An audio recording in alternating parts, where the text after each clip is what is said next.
Olá, gente, muito bem-vindos ao nosso canal nessa Sexta-feira Santa.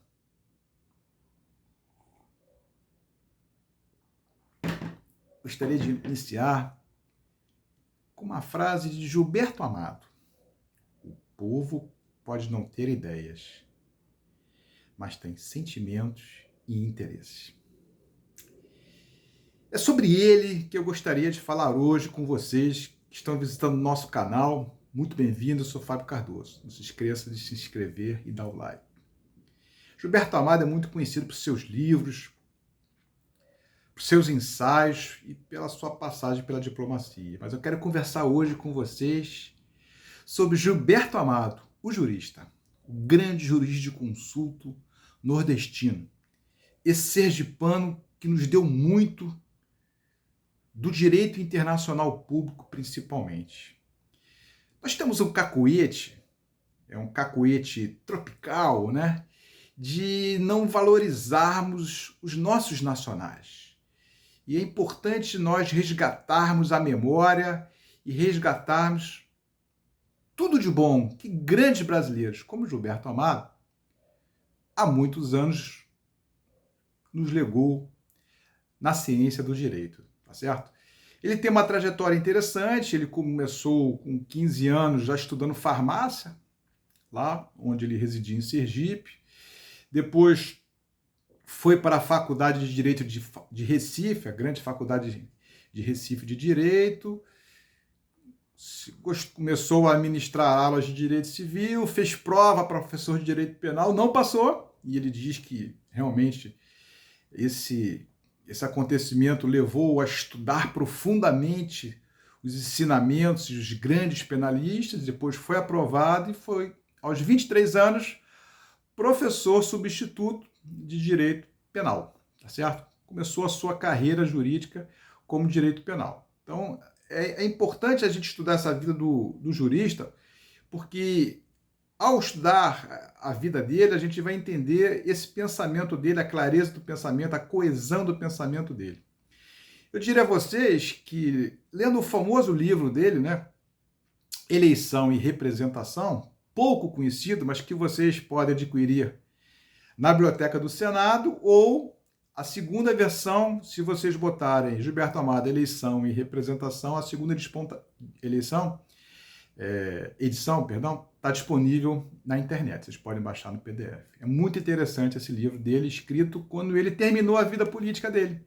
De 1915, ele foi eleito deputado federal e foi reeleito por 3 vezes. Depois, em 1927, ele foi eleito senador, foi indicado pelos grandes grupos oligárquicos na época e até 1930 esteve exercendo a função no Senado, sempre contribuindo com questões nacionais e sempre contribuindo com o direito, e principalmente o direito internacional público. Quando eles se aposenta, entre aspas, vamos dizer assim, da vida política, em 1930, quando acaba o mandato de senador, ele escreve o famoso Eleição e Representação em 1931, defendendo e sempre defendeu questões nacionais. Ele defendia assim três questões importantes nesse livro dele, interessantíssimo: a proporcionalidade dos partidos, a multiplicidade dos partidos e a função dos partidos políticos. Entendia Gilberto Amado que os partidos políticos deviam ter um caráter nacional.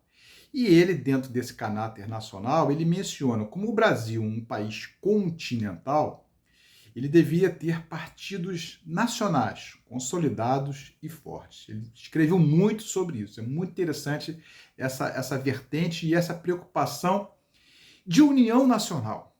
E ele fala, como um país grande, sempre há um risco de uma divisão e de uma separação. Então devemos ter uma coesão nacional, uma união nacional, através de partidos nacionais que defendem ideias dos seus grupos nacionais. Segundo ele, isso fortaleceria em muito a consolidação de um grande país. Diria, lendo sobre a história do grande jurista Gilberto Amado, que há poucos escritos, mas são trabalhos mais espaçados, né? Inclusive na Organização das Nações Unidas, que ele foi um nacionalista romântico, tá certo? Que merecem todo o nosso carinho. E tem uma passagem interessante que ele, depois que saiu da política, começou a escrever e começou a lecionar. Aí, em 1934, ele entrou para o Itamaraty e foi nomeado consultor jurídico do Ministério das Relações Exteriores. E ele veio a substituir ninguém mais, ninguém menos que Clóvis Bevilacqua.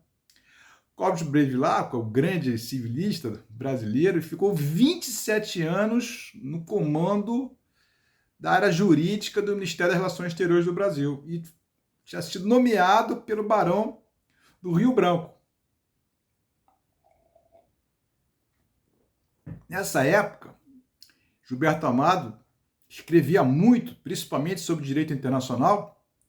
Ele foi convidado por Getúlio Vargas para integrar o Supremo Tribunal Federal. O que aconteceu? Ele recusou. Muito interessante essa história desse grande brasileiro, porque não é o primeiro brasileiro que recusa esse convite honroso de ser o ministro da Suprema Corte Brasileira. Então, essa passagem dele, né, de recusar a cadeira de ministro supremo, achando que o cargo era muito honroso e ele não aceitou. É um pouco da personalidade dele, né?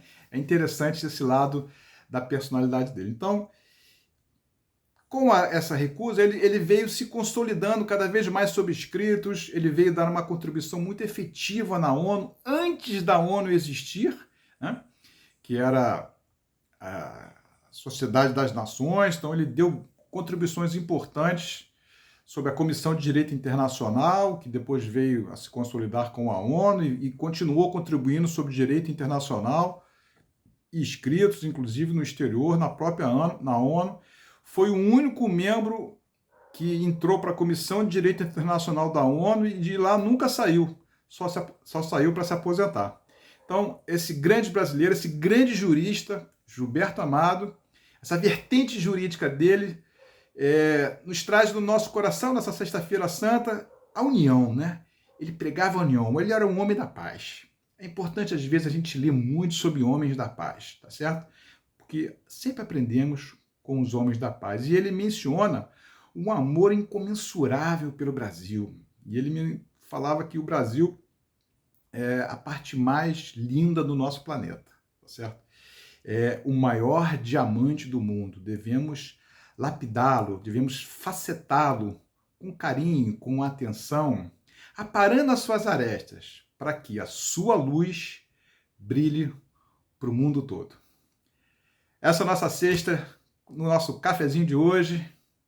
Bom feriado de Semana Santa para todos. Até semana que vem.